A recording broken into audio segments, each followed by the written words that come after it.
एक सवाल ऐसा है कि हम कैसे परख सकते हैं कि हम प्रभु में बढ़ रहे हैं या नहीं।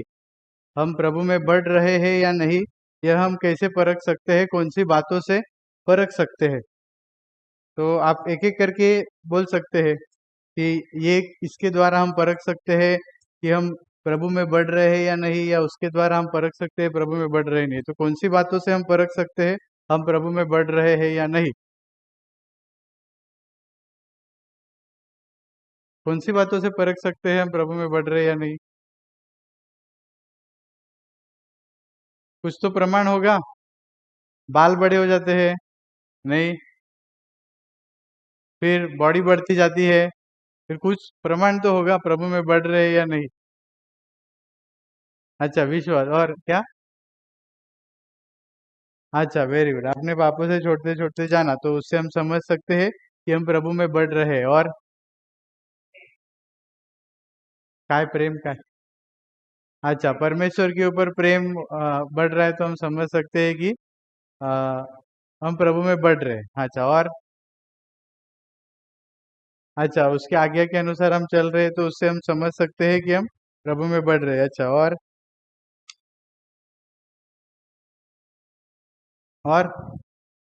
लिस्ट खत्म हो गई।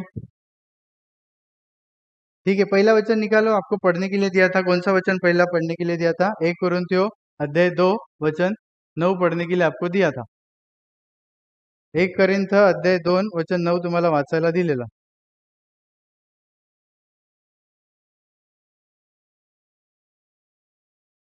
जो बातें आंखें ने नहीं देखी और कानों ने नहीं सुनी, जो बातें मनुष्य के चित्त में नहीं चढ़ी, वे वही जो परमेश्वर की ने अपने प्रेम रखने वालों के लिए तयार की है। डोळ्याने जे पाहिले नाही, कानाने जे ऐकले नाही, माणसाच्या मनात जे आले नाही, ते आपणावर प्रीती करण्यासाठी देवाने सिद्ध केले आहे। ठीक है, अभी देखो ये क्या है, कौन सी बातें हैं जो आंखों ने नहीं देखी और कानों ने नहीं सुनी। ये कौन सी बातें हैं। क्या ऐसा परमेश्वर देने वाला है जो परमेश्वर पर प्रेम करते हैं। क्या देने वाला है।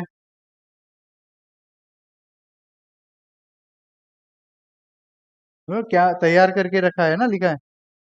हाँ, तैयार की है। कौन सी ऐसी बातें हैं जो तैयार करके रखी है। नहीं मालूम रहेगा तो नहीं बोलो, समझ जा रहा है। अच्छा, नहीं। नहीं, वो भी नहीं।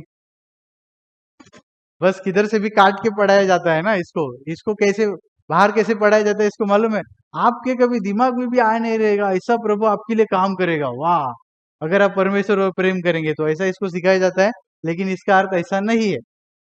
मैं कभी समझाऊंगा इसको संदर्भ में, लेकिन आज हमारा विषय अलग है। इसके लिए आज मैं नहीं समझाऊंगा। आज हमारा विषय कुछ अलग है, तो इसके लिए उसके ऊपर ही हम ध्यान देंगे। तो इसमें खाली ये वचन ध्यान में रखना कि परमेश्वर पर प्रेम करने वालों के लिए परमेश्वर ऐसी बातें तैयार करके रखा है जो हमने कानों से सुनी नहीं और हमारे मन में कभी आए नहीं। ठीक है, मग ह्याच्यातून काय लक्ष द्यायचंय आपल्याला। ह्याच्यात ह्याच्यात वेगळा अर्थ आहे, पण ह्याच्यातून आपल्याला काय समजून घ्यायचंय, तर देवावर जे प्रेम करतात त्यांच्यासाठी देवाने असं काहीतरी सिद्ध केलं आहे, जे आपल्या डोळ्याने आपण कधी पाहिलं नाही, कानाने ऐकलं नाही आणि आपल्या मनात कधी आलं नाही। अशा गोष्टी देवाने कोणासाठी तयार केलेल्या आहेत, तर जे त्याच्यावर प्रेम करतात त्यांच्यासाठी। तो जो उसके ऊपर प्रेम करते हैं उसके लिए उन्होंने परमेश्वर ने ये बातें सिद्ध करके रखी है। ठीक है, अभी ये हो गया पहला। अभी 1 कुरिन्थियों अध्याय 8 वचन 3 पढ़ो। 1 कुरिन्थियों अध्याय 8 वचन 3। 1 कुरिन्थ अध्याय 8 वचन 3। परंतु यदि कोई परमेश्वर से प्रेम रखता है तो परमेश्वर उसे पहचानता है। जर कोणी देवावर प्रीती करत असेल तर देवाला त्याची ओळख झालेली आहे, म्हणजेच तो देवाला मान्य आहे, म्हणजे देव त्या माणसाला ओळखतो। जर कोण देवावर प्रीती करत असेल तर देव त्याला ओळखतो। अभी ध्यान देना, ये जो लाइन है कि यदि कोई परमेश्वर से प्रेम रखता है तो परमेश्वर उसे पहचानता है। किसे पहचानता है। उसके ऊपर प्रेम करने वालों के लिए। अभी प्रभु ने कहां पर बोला है कि मैं तुमको जानता नहीं हूं। कौन से वचन में है। मत्ती 7:23 में। ठीक है, मैं तो इधर हमको एक तरीका दिखता है कि अगर हम परमेश्वर पर प्रेम करने वाले बनेंगे तो परमेश्वर हमें पहचानेगा। ठीक है, तो ये छोटी उपलब्धि है या सबसे बड़ी उपलब्धि है? परमेश्वर के द्वारा जाना जाना ये छोटी उपलब्धि है या सबसे बड़ी उपलब्धि है? बड़ी या सबसे बड़ी? हाँ, पक्का सबसे बड़ी। क्योंकि वो लोग ने क्या सुना कि मैं तुमको कभी भी नहीं जाना। वो लोग चिन्ह चमत्कार कर रहे थे, दुष्टात्माओं को निकाल रहे थे, प्रभु के नाम से संदेश दे रहे थे, लेकिन प्रभु ने उनको कहा मैं तुमको जानता नहीं हूँ। लेकिन यहाँ पर कह रहा है कि जो उससे प्रेम करते हैं परमेश्वर उनको पहचानता है। तो सबसे बड़ी उपलब्धि हो गई उधर जाने की टिकट कन्फर्म। व्हेरी गुड, एकदम परफेक्ट शब्द आहे, व्हेरी गुड। ठीक आहे, मग त्या ह्याच्यात काय म्हटलेलं आहे की जे कोणी देवावर प्रेम कर, जर कोणी देवावर प्रीती करत असेल तर देव त्याला ओळखतो, देव त्याला ओळखतो। मग ते 7:23 मध्ये तुम्हाला वाचायला मिळतं की देव तिकडे म्हणतोय की मी तुम्हाला कधी ओळखत नाही। कोणाला म्हणतोय? जे त्याच्या नावाने उपदेश करायचे, दुष्टात्मे काढायचे, चिन्ह चमत्कार करायचे, त्यांना तो म्हणाला मी तुम्हाला ओळखत नाही। पण इकडे आपल्याकडे एक शाश्वती आहे, जर आपण देवावर प्रेम करत असू तर देव देव आपल्याला ओळखतो। म्हणजे काय, तर तिकडे जायची गॅरंटी आहे। पण ठीक है, अभी ये दोनों भी वचन आपने कौन से पत्री में पढ़े? कौन से पत्री में? पहला कुरिन्थियों में। ठीक है, अभी और एक वचन 13 में 2 का क। पहला कुरिन्थियों में 13 में 2 का क। क्या क्या है क? तीसरा वचन क्या है?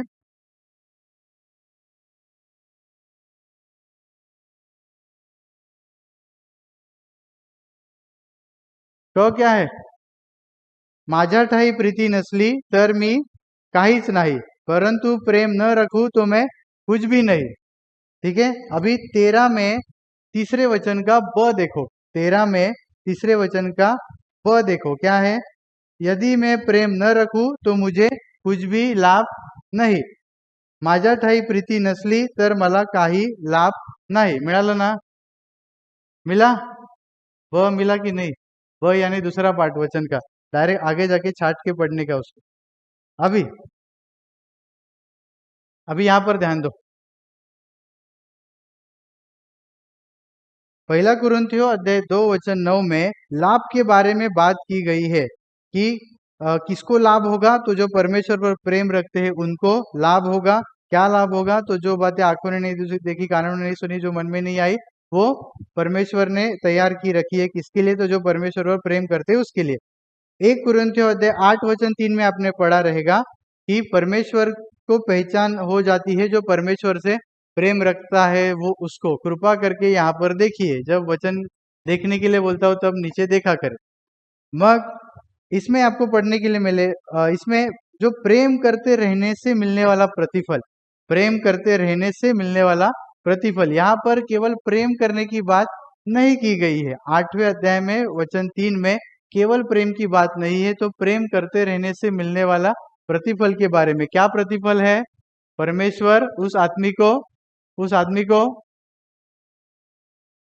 पहचानता है। Very good. मग पहिल्या वचनात लाभ दिसतोय आपल्याला की देवावर प्रेम केल्याने काय लाभ आहे, तर देव आपल्या गोष्टी आपल्यासाठी अशा काही गोष्टी तयार करतो जे आपण डोळ्याने पाहिल्या नाहीत, कानाने ऐकल्या नाहीत आणि आपल्या मनात कधी आल्या नाहीत। ठीक आहे, और आणि 8व्या वचनात आपण वाचतो की एक प्रतिफळ दिसतंय, अनंत प्रतिफळ दिसतंय देवावर प्रेम करत राहण्याद्वारे। काय म्हटलंय? जो देवावर प्रेम करतो त्याला त्याची देवाला ओळख झालेली आहे। मग हे नुसतं प्रेम नाही आहे, तर देवावर प्रेम करत राहण्याचं हे प्रेम आहे। अभी आपने 13वें अध्याय में 2 बातें पढ़ी कि यदि मैं प्रेम न रखूं तो मैं कुछ भी नहीं, यदि मैं प्रेम न रखूं तो मैं कुछ भी नहीं, और यदि मैं प्रेम न रखूं तो मुझे कुछ भी लाभ नहीं। यानी यदि मैं परमेश्वर पर प्रेम नहीं कर रहा हूं तो मुझे कुछ भी लाभ नहीं और मैं कुछ भी नहीं। इधर तक समझ में आ गया? अभी 16 और 22 पढ़ना, 16 का 22 पढ़ना।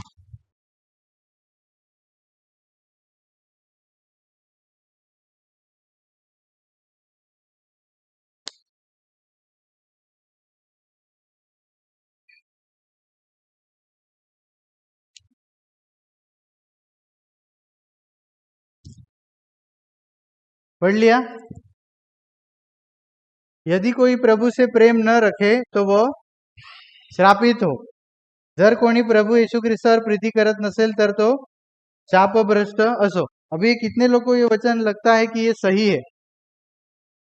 ये वचन सही है ऐसा कितने लोग को लगता है? हाथ ऊपर करना।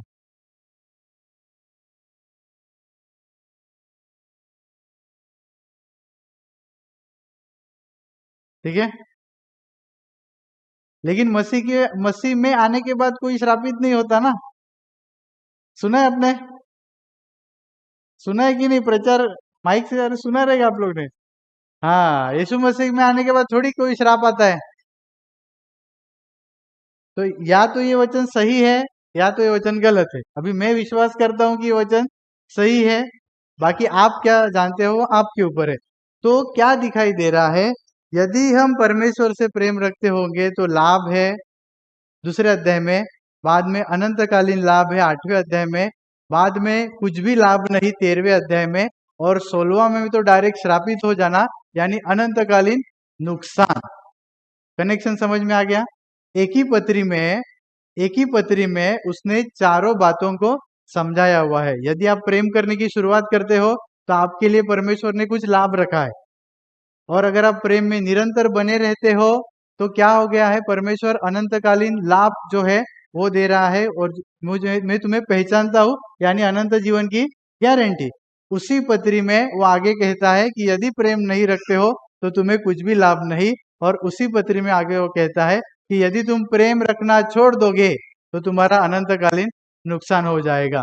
एक ही पत्री में चारों बातों को उसने समझा कर दिया है। कनेक्शन समझ में आ गया? एकाच पत्रात त्याने 4 गोष्टी समजवल्या आहेत। प्रेम करायला सुरुवात केली तर लाभ आहे, प्रेम तुम्ही करत राहिले तर देव तुम्हाला ओळखेल, म्हणजे अनंतकालीन लाभ आहे। जर तुम्ही प्रेम करणं सोडलं तर काय होणार? तर काहीच लाभ नाही। आणि जर प्रेम करून पूर्ण सोडून दिलं तर मग अनंतकालीन विनाश नक्की। कारण तिकडे म्हटले जो प्रभू ईश्वर प्रीती करत नसेल तो शापग्रस्त असो। हे एवढं कनेक्शन समजलं का? हाँ, पहले पहले कुछ समझ में नहीं आया रहेगा ना, शुरुआत किया मैं तब। ठीक है, थोड़ा ध्यान देना पड़ता है। जब मैं बोलता हूँ पढ़ने के लिए तब पढ़ने का, जब मैं बोलता हूँ देखने के लिए तब देखने का। मैं इसके लिए एक्शन करके समझाता हूँ ना, नहीं तो मैं भी एक जगह पे खड़े रह के समझा सकता था। ये विषय ऐसे रहते हैं, इसके लिए मुझे इस तरीके से समझाना पड़ता है। अभी ध्यान देना। Hallelujah, hallelujah, hallelujah. तो फिर ये 4 स्तर है प्रेम करने के। ये 4 स्तर है प्रेम करने के। या तो आप अभी एक जस्ट प्रेम करने के लिए शुरुआत की है, या तो आप प्रेम में कंटिन्यू बने हैं, या फिर आपने परमेश्वर के ऊपर का प्रेम आपका ढीला हो गया है, या फिर आपने पूरी तरीके से परमेश्वर पर प्रेम करना ही छोड़ दिया है। अभी आपको जांचना है कि आप कौन सी स्थिति में है, क्योंकि अगर नहीं जांचे और अगर आप चौथी स्थिति में रहेंगे तो क्या हो जाएगा? क्या हो जाएगा? अध्याय 16 वचन 22 बराबर। क्या लिखा है अध्याय 16 वचन 22 में? यदि कोई हमारे प्रभु पर प्रेम नहीं करता है तो वो श्रापित हो। मग आपल्याला हे पारखण्याची गरज आहे की आपण ह्या 4 पैकी कोणत्या स्थितीत आहोत। आपण प्रेम करायला देवावर सुरुवात केलेली आहे, की आपण आता प्रेम निरंतर करत आहोत त्या स्थितीत आहोत, की आपण प्रेम करणं आपलं ढिल्लं पडलेलं आहे, की आपण पूर्णपणे प्रेम करणं सोडलेलं आहे। ह्यापैकी कोणत्या स्थितीत आपण आहोत हे आपल्याला परीक्षण करणं गरजेचं आहे। कितने लोगों को परखना है? कितने लोगों को परखना है? पक्का?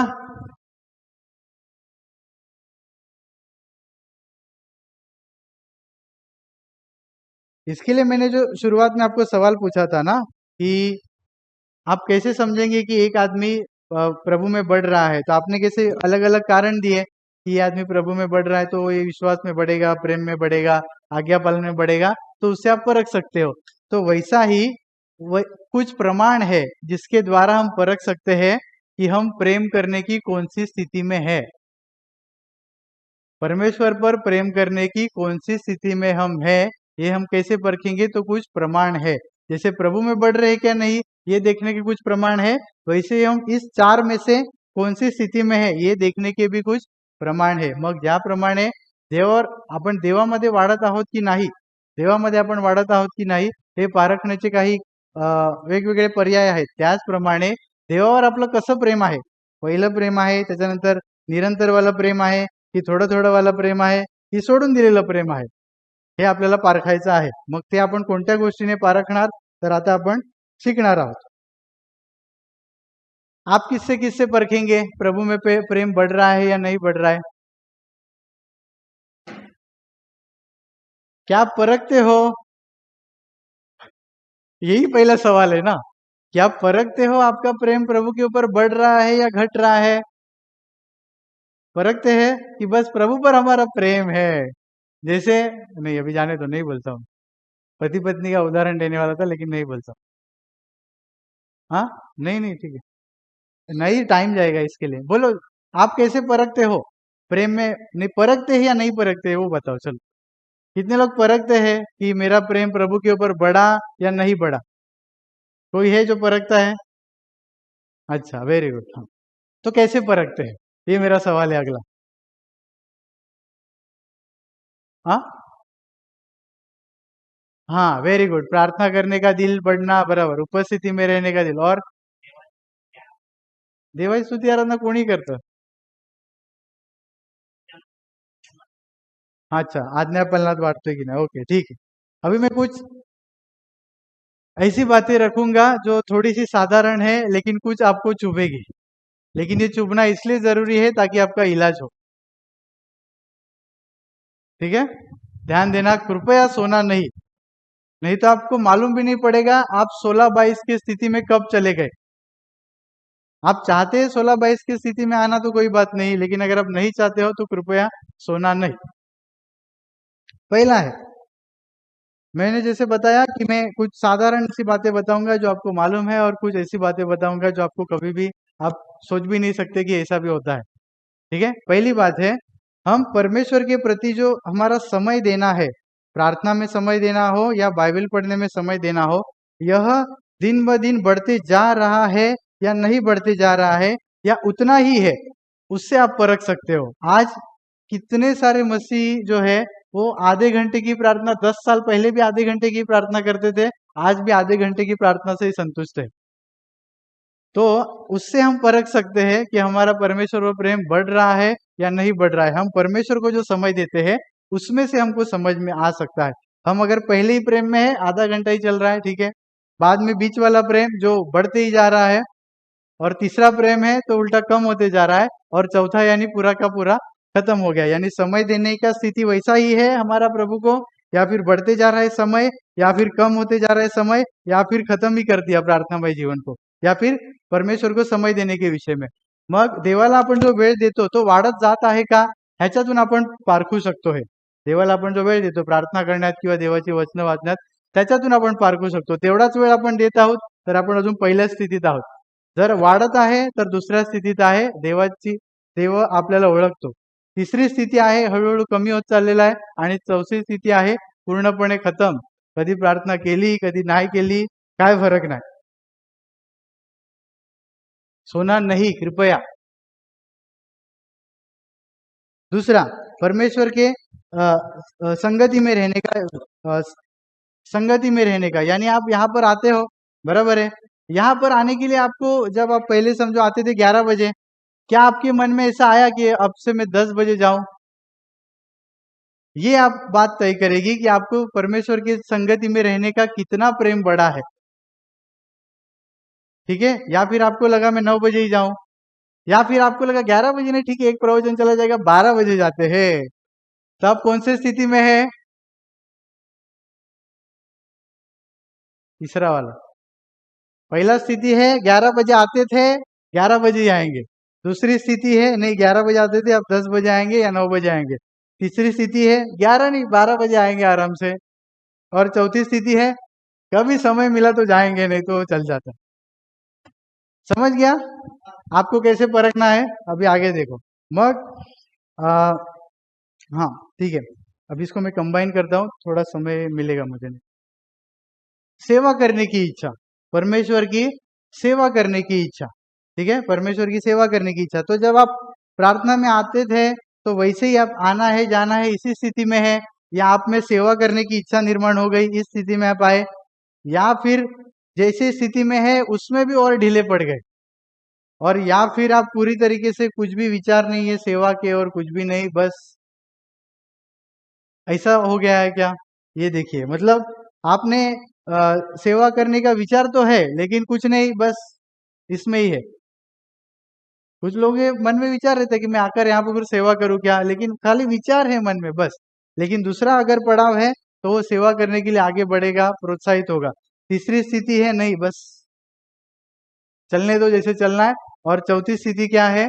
सेवा करने की तो बिल्कुल भी इच्छा नहीं है। तो ये आप देखिए कि आप कौन सी स्थिति में है करके, ठीक है। अभी सेवा में भी एक बात जरूरी है। सेवा में बात कौन सी जरूरी है मालूम है? आपको ऊपर ऊपर बढ़ने की चाहत है या नीचे नीचे नीचे नीचे आने की चाहत है? अभी मैं झाड़ू मार रहा था, तभी मुझे थोड़ा अच्छा कुर्सी वाला काम दे दो, या फिर थोड़ा मुझे किताब विताब बांटने का काम दे दो। ऐसा ऊपर ऊपर ऊपर सेवा में जाने का इच्छा है, या फिर अभी मैं समझो झाड़ू मार रहा था तो मुझे बाथरूम साफ करने का काम दो, ये आपके मन में इच्छा है। अगर आप सेवा में नीचे नीचे नीचे नीचे जाना चाहते हैं तो आप इधर है। अगर आपको जो काम दिया है झाड़ू मारने का उसमें आप खुश है तो आप पहली स्थिति में है। दूसरी स्थिति में है यानी आप और नम्र होना चाहते हैं। और तीसरी स्थिति में अगर आप है तो फिर क्या बोलेंगे? कम हो गया, कभी झाड़ू मारा नहीं मारा, कभी मदद किया नहीं किया।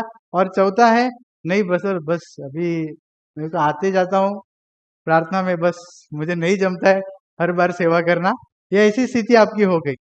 देखो, मैंने ये मैं क्यों उदाहरण लिया मालूम है? मैं गए बार है ना वॉलेंटियर का मीटिंग था, गए संडे वॉलेंटियर का मीटिंग था, तो मैंने पूछा कि जब प्रवचन के पहले, खाना खाने के बाद से प्रवचन के पहले समय रहता है ना बीच में, खाना खाने के बाद प्रवचन का समय रहता है, 2-3 गाना होता है, सूचनाएं होते हैं बराबर। तो मैंने पूछा उस समय में कौन बाथरूम धोने के लिए जाएगा?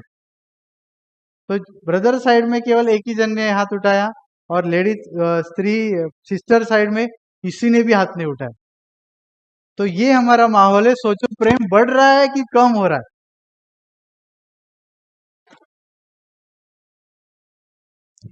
अभी अगली बार से आप जाना फिर। आपने जवाब दे दिया ना, लेकिन जेंट्स में जाना, हाँ, ठीक है। अभी यीशु मसीह ने क्या किया? यीशु मसीह ने क्या किया? आपको अगर आप जो लिखते हैं वो लिख के रखना। फिलिपियो अध्याय 2 वचन 5 से 8। फिलिपियो अध्याय 2 वचन 5 से 8। यीशु मसीह के बारे में वहां पर ऐसे लिखा है। यीशु मसीह अ, स्वर्ग में था, वो स्वर्ग की महिमा छोड़कर उसने आया, मनुष्य के तुल्य वो हो गया, और फिर उसने दास का स्वरूप धारण किया, और दास का स्वरूप धारण करके फिर बाद में वो क्रूस पर भी चला गया। ये वहां पर लिखा हुआ है। तो अभी यहाँ पर देखो, यहाँ पर देखो, मैंने केवल लिखने बोला था, जो लिखते हैं अभी समझ जाएगा। यहाँ पर देखो, यीशु मसीह कहाँ पर था? स्वर्ग में। उसने अपनी महिमा को त्याग कर वो क्या बना? मनुष्य बना, नीचे आया, मनुष्य का स्वरूप धारण कर, मनुष्य बनकर बाद में उसने किसका स्वरूप धारण किया? दास का स्वरूप धारण किया, ऐसे लिखा है। और फिर कौन सा दास मालूम है? सबसे निचली स्थिति वाला दास। जब उसने चेलों के पैर धोए तब वो सबसे निचली स्थिति का काम था, तो वो और नीचे चला गया। और फिर जब क्रूस पर वो गया तब उसने सबकी सबसे बड़ी शर्मिंदगी उसने अपने ऊपर ले ली। तो ये होता है उसका परमेश्वर और प्रेम था। प्रेम के खातिर नीचे नीचे नीचे नीचे, समझ में आ गया स्थिति? स्वर्ग से मनुष्य, मनुष्य के दास, दास के बाद सबसे निचला दास, और निचले दास से भी सबसे घृणित स्थिति जो क्रूस पर थी। तो हम ऐसा वाला प्रेम हमारा होते जा रहा है या नहीं होते जा रहा, इससे हम परख सकते हैं। मग आपलं प्रेम अशा प्रकारचं होत चाललेलं आहे की नाही, ह्याच्यावरनं आपण पारखू शकतो। आपको मालूम है एक कलीसिया है, मैं नाम नहीं लूंगा, वो एक मतलब ग्रुप है, कलीसिया नहीं, एक ग्रुप है। उनमें ऐसे नियम है कि हर सप्ताह में आपको, समझो 10 परिवार वो पहचानते हैं, तो 10 परिवार के घर पर जाकर उनके पैर धोने। ऐसा उस कलीसिया में नियम है। समझा मैं क्या बोला? आप अगर 10 परिवार को जानते हैं तो 10 परिवार के घर पर जाकर हर हफ्ते उनके पैर धोना है। ये उन्होंने नियम लगाया है, उनके जो मुखिया है उन्होंने, ताकि वो चाहते कि सारे लोग नम्र बने रहे। अच्छा नियम है ना? अरे उधर पैर धोने के, इधर बाथरूम साफ करने के लिए बोला, तो पैर क्या, पैर में तो कितना ये रहता है। देखिए, आप अगर प्रभु ने आपको बोला तो आप कर पाएंगे या नहीं कर पाएंगे, सोचिए इसके ऊपर। तो आप इससे समझ सकते हैं कि आपका प्रेम बढ़ रहा है, घट रहा है, वैसा ही है, या पूरी तरीके से कहानी खत्म हो गई है आपके प्रेम की। और लोगों के सामने आपको दिन बनते जाना, दिन बनते जाना, दिन बनते जाना जमता है। दोस्त के सामने, भाई भाई के सामने, पति पत्नी में आपको नम्र होना जमता है क्या? अगर नहीं जमता है तो आपका प्रेम बढ़ते जा रहा है, घटते जा रहा है, वैसा ही है, या खत्म हो गया है, वो सोचिए। आपको नम्र किस लिए होना है लोगों के सामने? प्रभु की आज्ञा के खातिर। तो प्रभु की आज्ञा के खातिर यानी परमेश्वर के ऊपर प्रेम है, इसके लिए मुझे नम्र बनना है ना, बराबर क्या? हाँ हाँ। तो अगर वो मुझे नहीं जम रहा है तो मेरा प्रेम बढ़ रहा है, घट रहा है, या अगर नहीं जम रहा है, नहीं मैं तो किसी को मानूंगा नहीं, तो किधर गया वो प्रेम? सोचिए इसके ऊपर। अभी देखिए कौन सी स्थिति में है, पहली स्थिति में है, दूसरी स्थिति में है, तीसरी स्थिति में है, चौथी स्थिति में है प्रेम। बाद में एक वचन आप लिख के रखते तो लिख सकिए, फिलिपियो में अध्याय 2 वचन 3 में वो, फिलिपियो अध्याय 2 वचन 3 में वो, वहां पर आपको पढ़ने के लिए मिलेगा, दीनता से एक दूसरे को अपने से अच्छा समझो। मराठी में लिखा है श्रेष्ठ समझो। लीनतेने एकमेकांना आपणापेक्षा श्रेष्ठ माना, कृपया निकाले नहीं। जो देखते लिखते हैं वो लिखते जाना, ठीक है, समझ जाएगा। इसके लिए दीनता से एक दूसरे को अपने से श्रेष्ठ समझो, ये वाली आज्ञा का पालन हो रहा है क्या? देखो, दीनता से एक दूसरे को अपने से श्रेष्ठ समझो, ये वाली आज्ञा का पालन हो रहा है क्या? या फिर हम अभी भी अपने नजरिए में बहुत हम सही है, इस नजरिए से हम चलते हैं? अभी देखिए, मग आपण खरोखर दुसऱ्यांना श्रेष्ठ समजतो का? ही जी आज्ञा आहे देवाची त्यानुसार आपण इतरांना श्रेष्ठ समजतो का लीन राहून? जर नाही तर मग आपलं प्रेम वाढतंय की कमी होतंय की तसंच आहे की पूर्णपणे संपत चाललंय, हे बघा। ये वाला वचन आपको मालूम रहेगा, मैं अभी संदर्भ नहीं बोलूंगा, आप लोग निकालने के लिए जाओगे और फिर गया ऊपर से। जो अपने भाई को देख रहा है उसके ऊपर अगर प्रेम नहीं कर सकता है, तो जिस परमेश्वर को देखा नहीं है उसके ऊपर प्रेम वो कैसे कर सकता है? ये वाला वचन है क्या बाइबल में? कितने लोग को मालूम है? हाथ ऊपर करो, ये वाला वचन। हाँ, भाई को सामने है उसके ऊपर प्रेम नहीं कर सकता है, तो जो परमेश्वर को देखा भी नहीं है उसके ऊपर क्या प्रेम करेगा? ऐसा वचन है, बोलूंगा नहीं, संदर्भ 1 यूहन्ना में है, खाली आपको ऐसे बोल दिया, आप पढ़ लेना बाद में। अभी ध्यान देना, कृपया यहाँ पर ध्यान दीजिए। हाँ,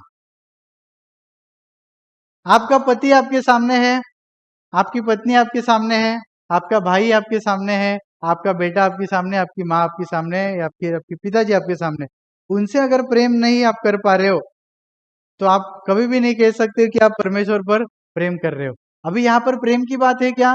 मैं आपको अधीनता की बात सिखाता हूँ, ठीक है? अगर एक पत्नी अपने पति के अधीन नहीं है तो वो 1000 बार भी कहेगी कि मैं प्रभु के ऊपर प्रेम कर रही हूँ, उधर प्रेम उसका मान्य होगा या नहीं होगा? हाँ। दूसरी बात, एक भाई है, दूसरे भाई का उसको सहन ही नहीं होता है, वो बोलेगा वैसा नहीं, वैसा ही है। या फिर माता पिता की अधीनता में अगर कोई नहीं रहना चाहता है बच्चा, और कहेगा प्रभु पर मेरा बहुत प्रेम है, मैं गिटार बजाता हूँ,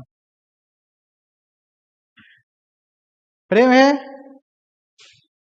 कौन सी स्थिति में गया लेकिन वो?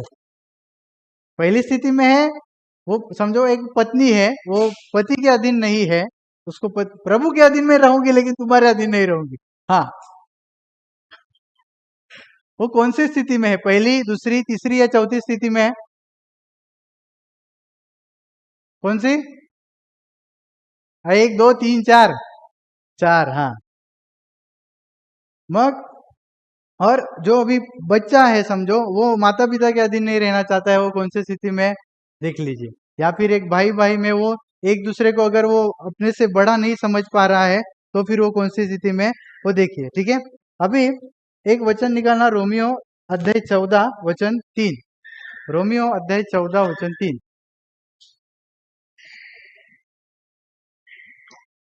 मग जर आपल्याला एकमेकांविषयी लीनता घ्यायला जमत नाही, लीनतेने दुसऱ्यांना श्रेष्ठ समजणं जमत नाही, तर मग आपण देवावर प्रेम करत आहोत की नाही करत आहोत? जर आपल्या समोर जी माणसं आहेत त्यांच्यावर आपण प्रेम करू शकत नसू, तर मग आपण देवावर पण प्रेम करत नाही.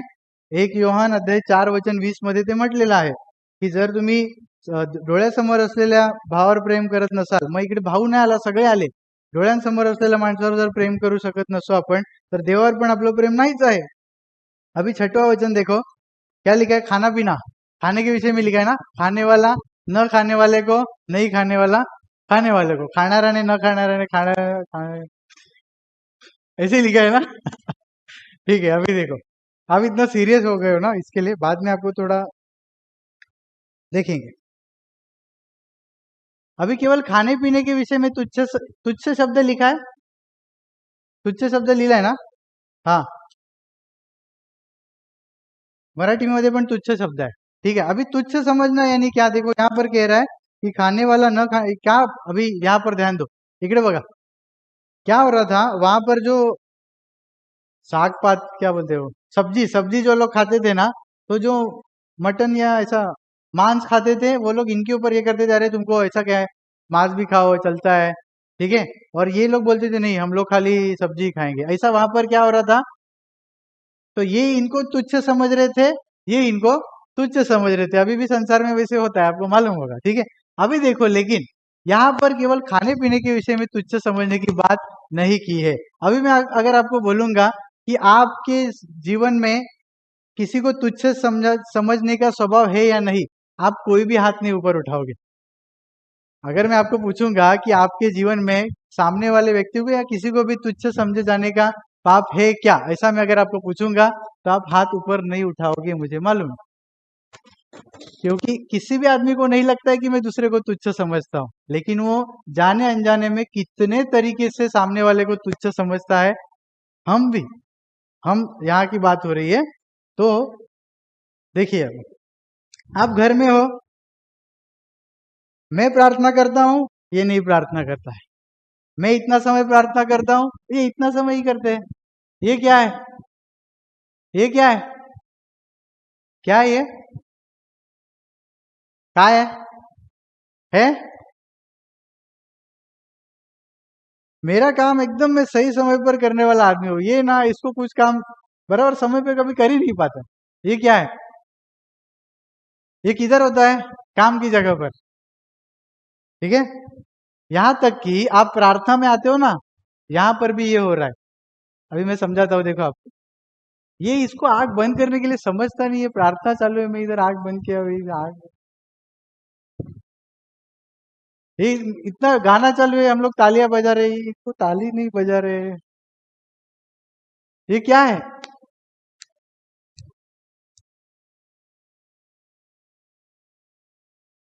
हम हालेलुया बोलते तब दोनों हाथ ऊपर उठाते हैं, ये इसको हाथ भी नहीं ऊपर उठाने के लिए जम रहा है क्या?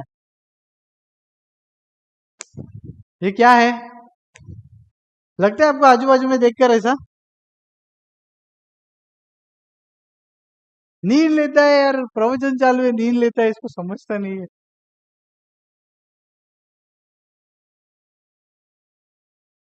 ये सब क्या है? या फिर देखो, आप कोई एक आज्ञा का सही तरीके से पालन कर पा रहे हो, लेकिन आपके आजू बाजू में कोई ऐसा व्यक्ति है जो सही तरीके से पालन नहीं कर पा रहा है, आपके मन में क्या आता है? ये इतनी सी भी आसान आज्ञा का पालन नहीं कर सकता है, आता है या नहीं आता है मन में? आता है या नहीं आता है? हाँ। या फिर आपको कोई वचन तुरंत समझ में आता है यहाँ पर, लेकिन जब किसी को समझ में, अरे इसको इतना सा भी नहीं समझ में आता है, क्या है ये? बोलो बोलो, क्या है? अभी मैं आपको बोला ना, इसके लिए अगर आपको हाथ ऊपर उठाने के लिए बोलता था, आप कोई हाथ नहीं ऊपर उठाते, लेकिन आपको समझ में आ गया रहेगा, ऐसी मेरी अपेक्षा है। अगर हम किसी को तुच्छ समझ रहे हैं, तो परमेश्वर पर प्रेम है नहीं है? सोचिए। अभी कोई कोई लोग बर्थडे मनाते हैं या फिर कोई सालगिरह मनाते हैं, तो जो लोग नहीं मनाते हैं, बोलो अरे इसको इतना भी नहीं समझता है, या फिर जो मनाते हैं अरे ये लोग ना ऐसे ही है, ये इनको आनंद मनाने के लिए अच्छा नहीं लगता है। ये क्या है? तुच्छ समझा जाना है। ठीक है, तो अगर एक आदमी को अगर आप तुच्छ समझ रहे हो तो उसके लिए आप प्रार्थना कर पाओगे क्या? मन से कर पाएंगे क्या? अगर आप एक आदमी को, आपकी पत्नी हो या आपके बाजू में कोई बैठा है, आपका दोस्त हो, अगर आप उसको तुच्छ समझ रहे हैं, ये ऐसा है वो ऐसा है, तो आप उसके लिए कभी भी जिंदगी में मन लगाकर प्रार्थना नहीं कर पाएंगे। कितने लोग सहमत है? हाथ ऊपर करना। हम्म. मग आपण प्रार्थनाच करू शकत नाही. जर आपण अशा प्रकारे एखाद्या व्यक्तीविषयी विचार करू अ, असू, तर आपण त्या व्यक्तीसाठी मनापासून प्रार्थनाच करू शकणार नाही, कधीच नाही. ठीक है?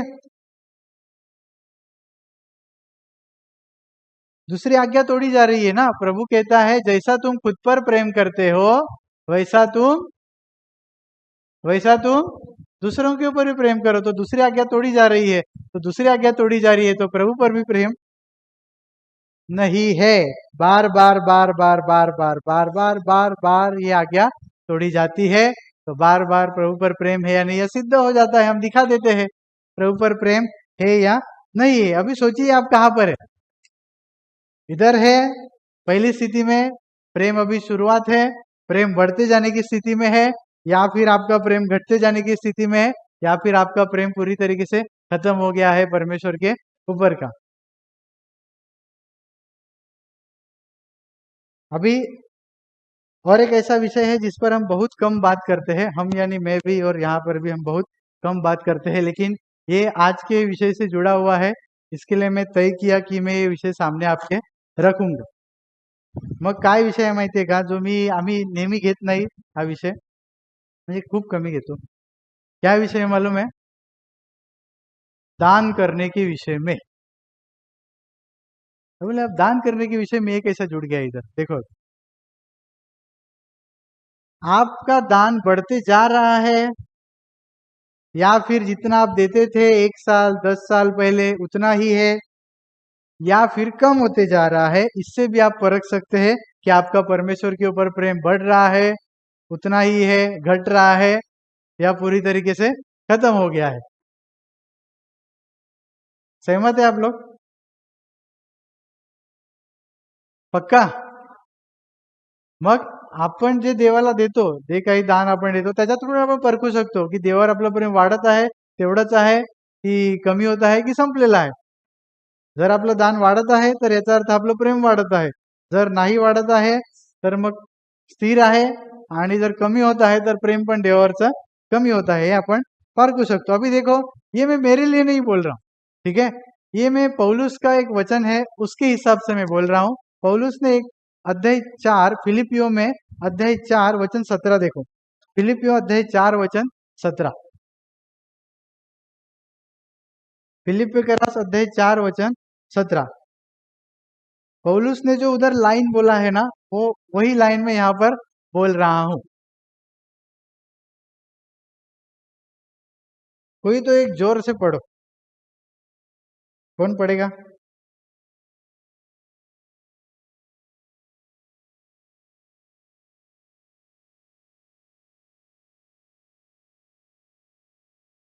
पौलुस ने जो लाइन बोला वो मैं यहाँ पर रखूंगा.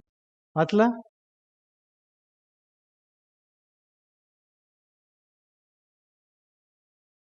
मतलब ठीक है, ध्यान देना, मैं पढ़ के सुनाता हूँ. आप पढ़ रहे थे क्या कोई? नहीं ना? हाँ, देखो, यह नहीं, यहाँ पर देखो, यह नहीं कि मैं दान चाहता हूँ, परंतु मैं ऐसा फल चाहता हूँ जो तुम्हारे लाभ के लिए बढ़ता जाए. क्योंकि आपका प्रेम उसके ऊपर साबित होगा ना. आपका प्रेम बढ़ते जा रहा है, आप उसको दान देने में बढ़ते जा रहे हैं, तो मेरा कुछ थोड़ी फायदा है. उसमें क्या लिखा है, वो क्या कह रहा है कि तुम्हारे लिए लाभ बढ़ता जाए, उससे आपका ही परमेश्वर के ऊपर का प्रेम साबित होता है की आपका बढ़ते जा रहा है या नाही. मराठीत लिहिले बघा, मी दानाची अपेक्षा करतो असे नाही, तर तुमच्या हिशेबी जमेची बाजू वाढावी अशी इच्छा धरतो. कळलं ना? माझ्यासाठी नाही मी सांगितलं, पौल पण तेच म्हणतो, मी माझ्यासाठी नाही सांगत. तुम्ही दान देणार देवाला, तर तुमचं प्रेम आहे की नाही ते सिद्ध होणार ना. माझा काय त्याच्यात फायदा आहे? असं पौल पण म्हणतोय आणि मी पण तेच म्हणतोय. तुमचं देवावर प्रेम आहे की नाही तुम्ही त्याच्यातून सिद्ध करू शकता. सहमत है आप लोग?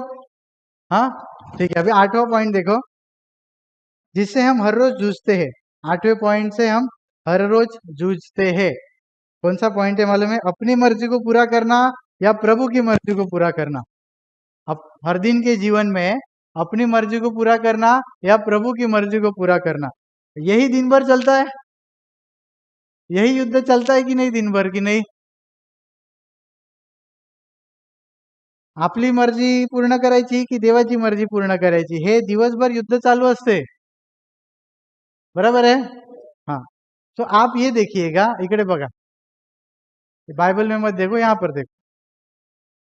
अभी आपने परमेश्वर के ऊपर प्रेम करने के लिए शुरुआत किया. अभी आपको समझ में आ गया कि मैं प्रभु के आधी प्रभु की मर्जी पूरी कर रहा हूँ, आधी खुद की मर्जी पूरी कर रहा हूँ. तो अगर समझो आपका परमेश्वर के ऊपर प्रेम बढ़ गया, तो कैसे आप परखोगे कि प्रभु की मर्जी में अभी ज्यादा पूरी कर रहा हूँ या नहीं? उससे आप परखोगे कि मेरा प्रभु के ऊपर प्रेम बढ़ा या नहीं, और मैं खुद की मर्जी को दबा रहा हूँ. इससे आप समझ सकते हो. अभी तीसरी स्थिति है छोड़ देना, यानी बराबर चल रहा था, प्रभु की मर्जी आधी चल रही थी, मेरी मर्जी आधी चल रही थी, लेकिन अभी क्या हो गया, मैं मेरी मर्जी ज्यादा चलाता हूँ, प्रभु की मर्जी कम कर दिया. तो ये हो गई तीसरी स्थिति. और चौथी स्थिति में, यानी प्रभु की मर्जी को नहीं, अभी मेरे को मेरी मर्जी पूरी करनी पड़ेगी, बाद में देखेंगे प्रभु की मर्जी का क्या करना है. तो हर दिन के जीवन में समझो आप 10 निर्णय लेते हैं, तो 10 में से जो निर्णय आप खुद की मर्जी के अनुसार लेते हैं, और 10 निर्णय आप उसमें से जो प्रभु की मर्जी के अनुसार निर्णय लेते हैं, उसमें से भी आप परख सकते हो आपका परमेश्वर के ऊपर प्रेम बढ़ रहा है या कम हो रहा है. कौन सी स्थिति में आप हो, पहली, दुसरी, तिसरी या चौथी. मग जे काही दररोज आपण निर्णय घेतो, त्याच्यातून पण आपण पारखू शकतो की आपलं देवावर प्रेम वाढत चाललेलं आहे, की जर आपण जर देवाची इच्छा पूर्ण करण्यापेक्षा स्वतःची इच्छा पूर्ण करण्याला प्राधान्य देत असू दिवसभरात, तर मग आपण कोणत्या स्थितीला आहेत? यदि हम परमेश्वर की मर्जी पूर्ण करने से ज्यादा खुद की मर्जी को पूर्ण करने की ज्यादा अहमियत देते रहेंगे, तो हम कौन सी स्थिति में हैं? अच्छी स्थिति है ना? अच्छी स्थिति है. आप परखिए, बैठकर परखिए, प्रभु आज मैंने कितने निर्णय मेरे मर्जी से लिए और कितने निर्णय आपके मर्जी से लिए. ये जब तक आप परखते नहीं जाओगे, तब तक आपको समझेगा नहीं कि आपका परमेश्वर के ऊपर प्रेम बढ़ रहा है या नहीं बढ़ रहा है. बराबर बराबर. अभी भजन संहिता अध्याय 101 निकालो.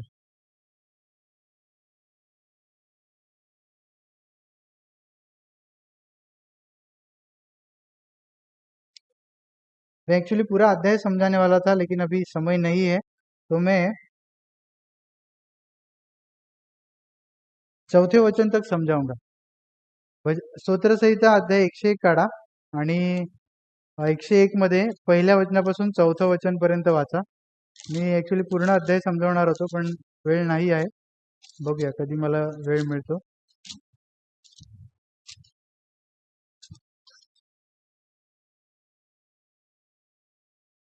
मैं करुणा और न्याय के विषय में गाऊंगा, हे यहोवा तेरा ही भजन गाऊंगा. ठीक है, आप पहले चारों वचन पढ़ लो. इसको कैसे पढ़ना है वो मैं आज आपको सिखाऊंगा.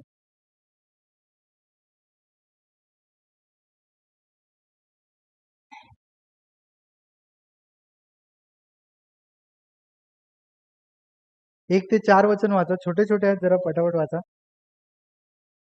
अच्छा, हे कसं वाचायचं मी तुम्हाला दाखवतो.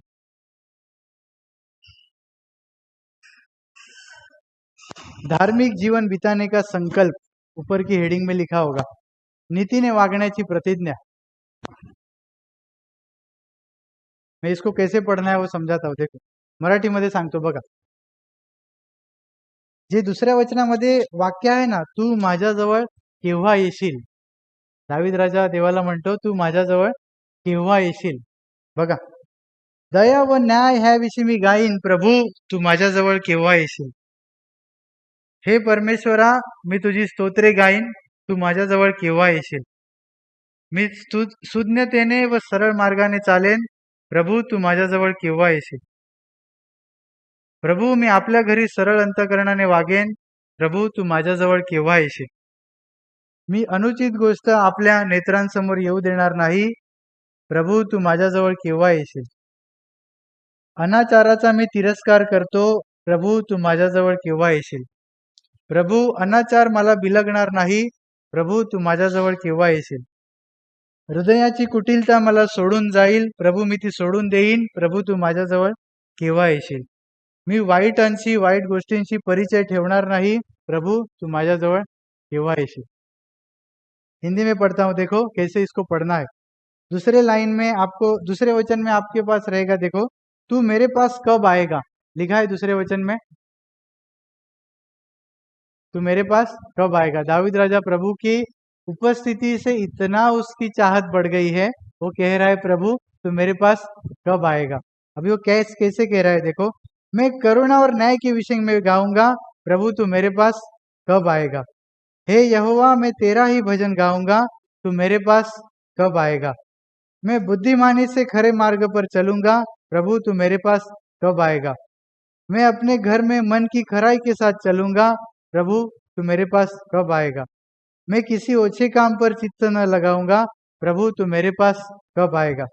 मैं कुमार्ग पर चलने के काम से घिन करता हूँ, प्रभु तू मेरे पास कब आएगा। मैं कुमार्ग के ऐसे कामों में मन न लगाऊंगा, प्रभु तू मेरे पास कब आएगा। टेढ़ा स्वभाव मुझसे दूर रहेगा, लेकिन प्रभु तुम मेरे पास कब आएगा। मैं बुराई को जानूंगा भी नहीं, यानी उससे दूर रहूंगा, प्रभु तू मेरे पास कब आएगा।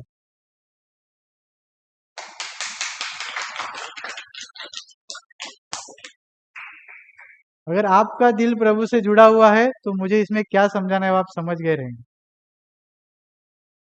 क्या चाहते, देखो मैं ऐसा करूंगा क्योंकि प्रभु मुझे तू चाहिए पास में, तू मेरे पास कब आएगा।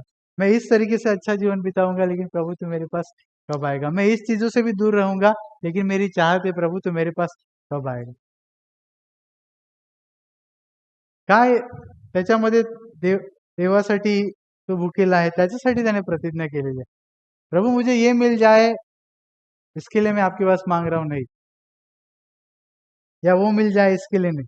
बस एक चाहत है, मेरा बहुत ज्यादा प्रेम है ना परमेश्वर के ऊपर, इसके लिए मैं ये भी दूर, इससे भी दूर रहूंगा, इससे भी दूर रहूंगा, ये भी करूंगा, ये भी करूंगा, और ऐसा भी दूर इससे, ये बुरी चीज से दूर रहूंगा, ये अच्छी चीज करूंगा, स्तुति के विषय में गाऊंगा, तेरे भजन गाऊंगा, इस बुरी चीज से दूर रहूंगा, लेकिन एक मेरी सुन, तू मेरे पास कब आए।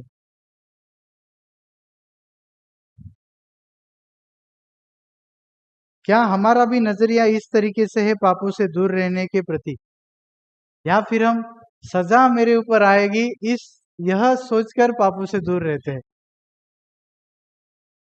मैं कुछ बुरा करूंगा तो मुझ पर सजा आएगी, ये सोचकर हम पाप से दूर रहते हैं, या नहीं बस प्रभु मेरे पास कब आएगा ये मेरी इच्छा है, इसके लिए मुझे पाप से दूर रहना, हे आप सोचते। मग देव माझ्याजवळ आला पाहिजे ह्यासाठी आपण पापापासून दूर राहण्याचा प्रयत्न करतो, की मी जर पाप केलं तर देव मला शिक्षा देईल म्हणून आपण पापापासून दूर राहायला बघतो। आप में से कितने लोग ऐसे हैं, हाथ नहीं ऊपर उठाना, जो ऐसा परखते हैं कि आज दिन भर में मुझसे कौन सा पाप हो गया, यानी मैंने कहीं झूठ तो नहीं बोल दिया, मेरे मुंह से कोई गलत शब्द तो नहीं निकल गया, मैं किसी के ऊपर गुस्सा तो नहीं हो गया। ऐसा आप दिन भर में जो कुछ भी हुआ है उसको परखते हैं क्या जब आप प्रार्थना करने के लिए खड़े रहते हैं तब, या फिर आप ऐसा कहते हैं प्रभु मुझसे जो कुछ भी हुआ रहेगा उसको क्षमा कर दो। आपको नहीं मालूम प्रभु कौन है, ऐसा अगर आपका रवैया है तो प्रभु जो कुछ भी हुआ रहेगा उसके लिए माफी मांगता हूँ, क्षमा कर दो। आपने प्रभु को जाना ही नहीं है अगर आप ऐसा कह रहे हो। लेकिन अगर आप ऐसा सोचते हो कि मुझसे क्या हो गया, मुझे याद दिलाइए परमेश्वर, और आप याद करने की कोशिश करते हो, तो आज से ये भी इसमें ऐड करना कि प्रभु मैं कौन कौन सी बात में सारे मन से आप पर प्रेम नहीं कर पाया, कौन कौन सी बात में मैं सारे प्राण से आप पर प्रेम नहीं कर पाया, कौन कौन सी बात में मैं सारे शक्ति से आप पर प्रेम नहीं कर पाया, यह मुझे याद दिलाई, क्योंकि ये परमेश्वर की सबसे बड़ी और मुख्य आज्ञा है। अगर इसी का पालन नहीं हो रहा है तो बाकी याद करके आप क्या कर लोगे।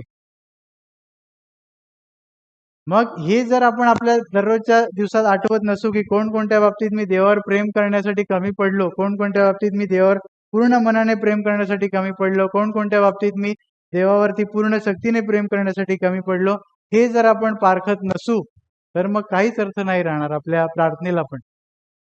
कारण देवाची सगळ्यात पहिली आणि मुख्य आणि मोठी आज्ञा आहे की आपल्याला देवावर संपूर्ण मनाने, संपूर्ण जीवाने, संपूर्ण शक्तीने प्रेम करायचं आहे. म्हणून ज्याप्रमाणे आपण आपल्या दररोजच्या जीवनात पारखतो की मी चुकून खोटं तर बोललो नाही आहे ना, माझ्याकडून चुकून कोणता एखादा वाईट शब्द तर निघाला नाही आहे ना, हे जसं आपण दररोज प्रार्थनेमध्ये पारखतो, पारखत असाल तर चांगली गोष्ट आहे, नसेल पारखत तर आसापासून सुरुवात करा. नाहीतर मग तुम्ही कोणत्याच भयंकर स्थितीत आहात. मी म्हटलं तुम्ही देवालाच अजून ओळखलेलं नाही. और अभी ध्यान देना, हमने 8 बातें समझी आज. उसमें से आप ये नहीं करना कि एक या दो बातें मैं करता हूँ, एक या दो बातें मैं नहीं कर पाता हूँ, बाकी कर पाता हूँ बस. तो इस तरीके से अगर आप गलत सोच में गिर गए कि ये एक या दो में नहीं कर पाता हूँ, बाकी तो मैं कर पाता हूँ, इसके लिए मैंने ये सीखा नहीं है. मैंने ये सारे विषय इसके लिए सीखा है ताकि आप हर रोज इस विषय को परखे कि आप इन बातों में परमेश्वर के ऊपर प्रेम कर पा रहे हैं या नहीं कर पा रहे. नहीं तो आज अगर आप केवल एक या दो विषय लेकर जाएंगे, हाँ मैं 4 विषय करता हूँ सही तरीके से, एक दो विषय में नहीं, लेकिन मैं आज से शुरू करूंगा, इसलिए मैंने ये विषय नहीं रखे हैं. क्योंकि आपके जीवन में हर वक्त यह समय है, आपको प्रभु को परखना है. आपको ये परखना है कि आपका परमेश्वर के ऊपर प्रेम है या नहीं. प्रभु को परखना है नहीं, आपका परमेश्वर के ऊपर प्रेम है या नहीं, ये परखना है.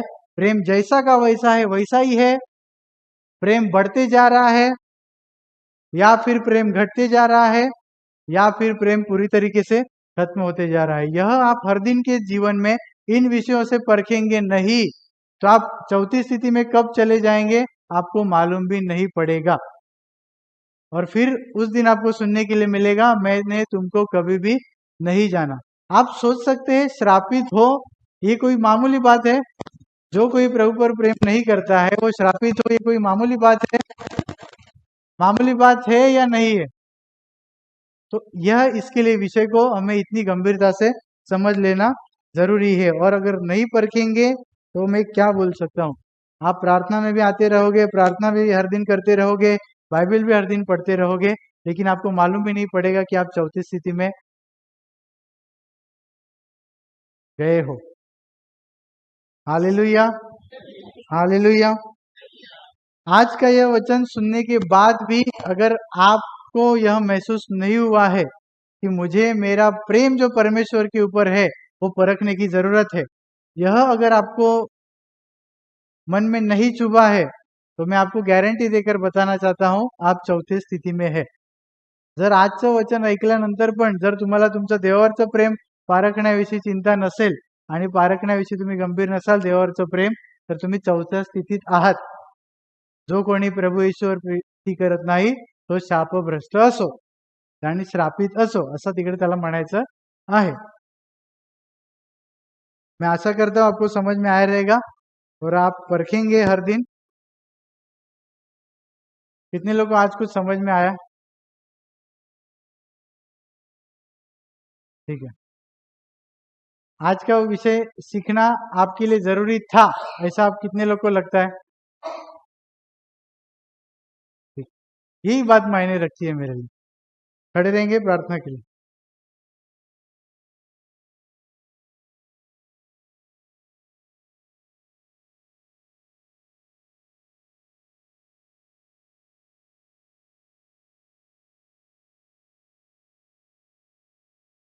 Hallelujah, hallelujah. हे प्रभु परमेश्वर, आज के वचनों से हमने जो यह विषय समझा है आप पर प्रेम करने के विषय में, प्रभु यह चारों वचन जो हमने समझे हैं, जो मुख्य वचन थे इस विषय के, वह हमेशा हम ध्यान में रखने पाए. प्रभु हम हर दिन अपने प्रेम को परखते रहने पाए और आपके अनुग्रह से हर दिन आपके ऊपर के प्रेम में हम बढ़ते रहने पाए. ऐसी कृपा हम पर कीजिएगा. यीशु मसीह के नाम से यह प्रार्थना मांगते हैं. आमीन.